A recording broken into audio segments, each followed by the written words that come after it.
유튜브로 읽는 박정희 전기 7권 개방형 대전략 친북조직 불꽃회.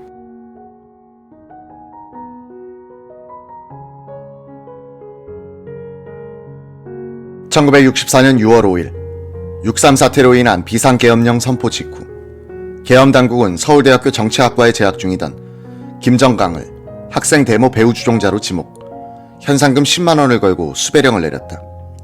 김정강은 1959년에 서울대 물리대 정치학과에 입학해 그해 이념서클 신진회에 가입한 뒤 마르크스 레닌의 이론에 빠져들면서 신진회 선배들이 4.19 학생 데모를 지도하는 것을 보고 배웠다.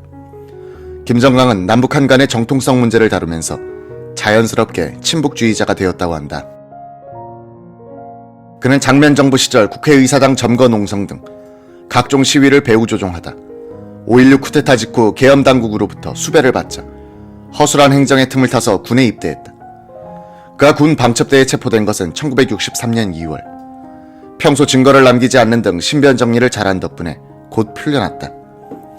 학교로 돌아온 김정강은 신진회의 정체가 노출됐으므로 활용 가치가 없다고 판단하고 합법적으로 학생운동을 이끌어갈 단체를 조직하는 데 앞장섰다. 제5대 대통령 선거가 막 시작될 무렵이던 1963년 9월경 김정강은 정치학과 후배들과 함께 민비연을 조직했다. 김정강은 지하조직을 전국적으로 구성하기 시작했다.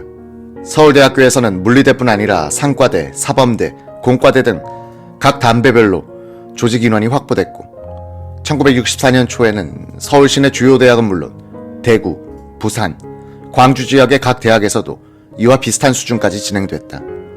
전국 조직의 명칭은 반제 전국학생동맹이었고 서울대학교 물리대에서 조직된 서클 명칭은 불꽃회였다. 미제의 번견, 박정희는 으로 시작되는 불꽃회 강령은 조국의 북반부에서는 김일성 동지를 수령으로 하는 위대한 조선공산당의 지휘하에 사회주의 조국 건설에 성공하고 라는 대목이 있었다.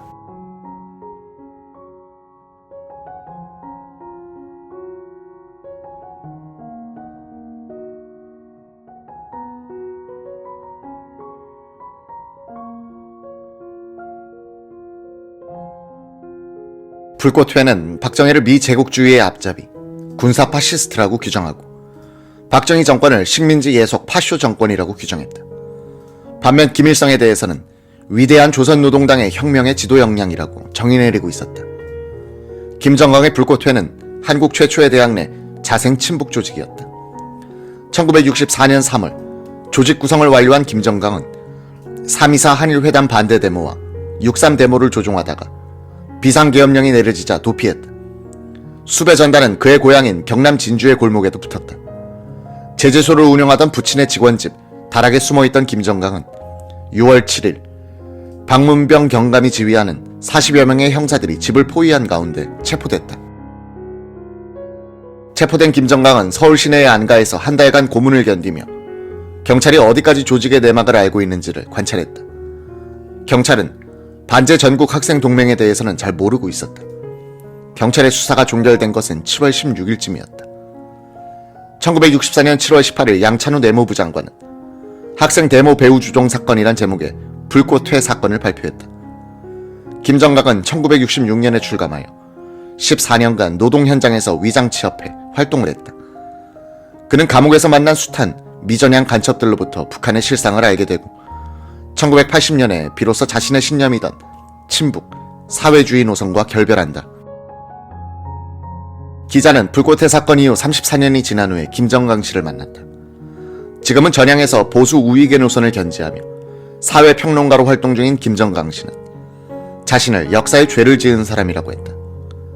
불꽃회를 만들 당시 그는 세상을 마르크스 이론에 끼워 맞춰 도식화하는 데만 골몰한 나머지 현실감을 잃었던 시절이라고 회고하면서 그래도 박 정권 때 법치주의가 살아있었기 때문에 나의 법정 투쟁이 성공하기도 했다. 법치주의는 좌익에게 빠져나갈 틈을 제공하기 때문이라고 말했다. 지금 생각해보면 박정희 씨가 미국의 앞잡이였다는 것은 말도 아니죠. 당시에 우리의 삶은 조선조 때부터 지속되어 온 반봉건 시대에 머물고 있었습니다. 국민소득이 1인당 80달러로 아프리카의 가나와 동급이었죠. 우리가 보기엔 사회주의 쪽으로 가야 성공하기 쉬울 것 같았습니다. 우리의 판단은 그 후 착오였음이 드러났고 박정희는 이 땅에 자주적인 현대국가를 건설하고 자본주의를 창출하는데 성공했습니다. 그러나 박 대통령은 물질적 토대를 만드는 데는 성공한 반면 우리 같은 박 정권의 성공을 부정하는 좌익과의 싸움에서 패배해 자신의 물질적 성공을 합리화하는 이념을 만들지 못했습니다. 이 점은 끝내 제 가슴속에 무겁게 남아있을 겁니다.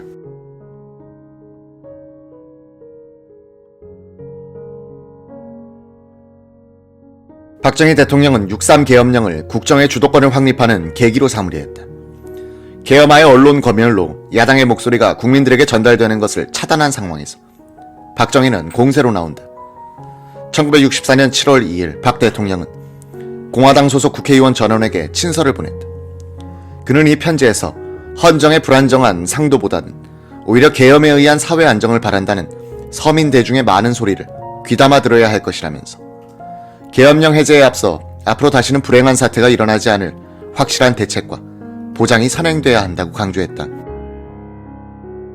박 대통령은 또 이러한 보장은 여야의 공동 노력으로 이루어질 것을 희망하고 있으나 만부득이한 경우에는 여당만의 힘으로써도 그 보장을 성취시킬 결의를 굳게 해야 할 것이다 라고 했다. 박 대통령이 요구한 재발 방지 대책의 핵심은 언론 규제였다. 박정희는 6.3 시위를 몰고 온 근본 추진력은 신문의 선동이었다고 판단하고 있었다. 그는 언론의 입을 막아놓은 계엄 기간에 언론규제법을 국회에서 통과시키겠다는 전략을 밀고 나갔다. 두 야당인 민정당과 삼민에도 응원 세력인 학생들과 언론이 침묵한 형편에서는 이 언론규제법 협상에 응하지 않을 수 없게 됐다. 박정희는 군대와 서민 대중의 지지를 믿고서 밀어붙였다. 온건 야당인 삼민회가 정부의 언론규제법안에 대해 언론계가 자율적으로 하도록 하자는 수정안을 냈고 이것이 돌파구가 됐다. 7월 28일 새벽 여야 시국수습협의회는 윤리위원회를 통한 언론규제 강화 대책의 법제화에 합의했다. 합의문은 공화당이 입법활동을 개시하고자 할 때는 삼민회는 이에 협조할 수 있고 민정당은 해엄 후에 논의에서 찬동 또는 반대 아니할 수도 있다는 요지였다. 이에 따라 박정희 대통령은 7월 29일 0시를 기해 그동안 서울 일원에 펴져 있던 계엄령을 56일 만에 해제했다. 신문들은 일제히 언론 검열로 묻어두었던 사건들을 정리하여 보도했다. 대부분이 학생인 계엄사범 174명 구속, 시위 중 부상당했던 건국대학교 학생 치료 중 사망, 인권에 관한 권위서를 배포한 이병린 대한변호사협회장 구속, 야당이 박 대통령 하야 및 탄핵 논의 따위의 기사는 언론이 살아있었더라면 정부를 곤란에 빠뜨릴 수 있었던 것들이었다. 박정희는 언론 통제가 국정 운영에 결정적 영향을 끼친다는 것을 체험으로 확인한 셈이었다. 공화당은 7월 30일 단독으로 학원보호법안과 언론윤리위원회 법안을 국회에 제출했다. 이 법안의 핵심은 윤리위원회에 속한 심의회의 권한에 있었다. 언론계 대표 5명, 비언론인 4명으로 구성되는 이 심의회는 언론 윤리 강령에 저촉되는 내용을 보도한 언론사에 대해서 경고, 정정, 사과 명령을 내릴 수 있고 정기 간행물과 방송사에 대해서 6개월 이내에 기한을 정하여 인쇄, 배포 또는 방송 금지 판정을 내릴 수 있다는 것이었다. 학원 보호법안의 핵심은 교직원과 학생들에 대해 특정 정당 또는 그 정강, 정책을 지지하거나 반대하기 위한 개인, 집단의 활동과 정당 또는 정치적 사회단체의 가입을 금지시킨다는 것이었다. 계엄 기간 중이던 7월 17일 김영욱 중앙정보부장은 기자들과의 서면 인터뷰에서 각 도청 소재지에 있던 지부와 국내 정보국을 완전히 없애고 주요 지역에 대공 분실을 새로 설치하여 앞으로는 대공 업무에만 치중하겠다고 밝혔다. 이 내용은 완전한 거짓말이었다. 지부를 분실로 이름만 바꾼 것이었고 언론, 정계, 학원에 대한 사찰은 더욱 강화된다. 6.3 사태를 전후한 시기는 박 대통령이 정보부를 이용한 언론 통제의 방향을 굳힌 시기이기도 했다. 계엄하이던 7월 27일 한국신문발행인협회, 한국신문편집인협회, 한국통신협회, IPI 국내위원회, 한국신문윤리위원회는 언론규제대책위원회를 구성, 입법에 의한 타율적인 규제를 배제하고 자율규제를 보강한다는 대안을 제시했다. 조선일보 8월 1일자는 유기천 서울법대 학장 등 각계 대표들 9명을 상대로 언론규제법에 대한 설문조사를 했다. 7명은 입법을 반대했고 경제인협회 회장 김용환은 찬성, 소설가 박경리는 언론의 횡포에 대한 비판도 많다. 언론은 이를 자각해야 하고 사회는 언론에 대한 비판의식을 높여가야 한다는 요지로 답했다. 국회는 8월 2일 밤 야당 의원의 일부가 퇴장, 일부는 방관하는 가운데 공화당 의원들의 찬성만으로 언론윤리위원회법을 통과시켰다. 8월 5일 임시국무회의는 이 법안을 의결, 공포했다.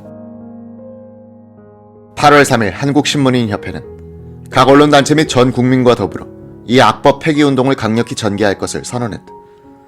다음날 국회, 청와대, 중앙청, 법조, 경제부처, 보사부 출입기자단이 편집인협회의 성명을 지지하는 결의를 하고 5일 하루 동안 청와대를 비롯한 정부 부처에 대한 취재를 거부했다.